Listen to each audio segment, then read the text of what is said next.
محترم دا یو اهم مسله ده چې کله جومات کې جمع ولاړه وي نو خلک چې جومات د ګیټ نه رادننه کېږي منځله راځي وګوري نو بس رامنډه وهي چې رکعت رانه لاړ نشي، یا امام رکوع له لاړ شي نو په دغه ټیم کې خلک رامنډې وهي چې یاره امام رانه د رکوع نه پانسي چې زه رکعت ورسومه زما رکعت به پوره شي.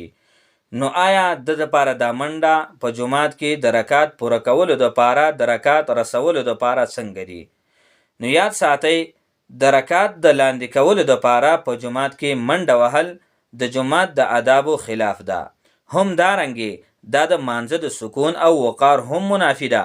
نو لهذا په جومات کې په سکون او آرام سره تلل پکار دي.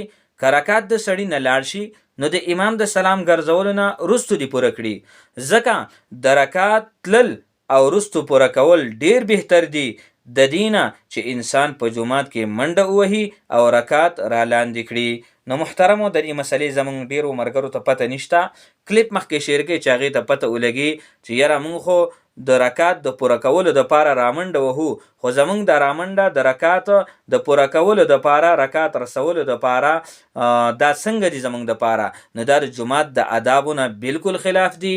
ته چې کوم دی په قلاره راشه، رکعت د تا نه لاړ شي خیر دی، تا ته دغه جمع ثواب میلاویږي، خو لیکن جومات کې به د دغه رکعت د پوره کولو دپاره رکعت رسولو دپاره رامنډه نه وهي، ځکه دا د جومات د آدابو نه خلاف ده.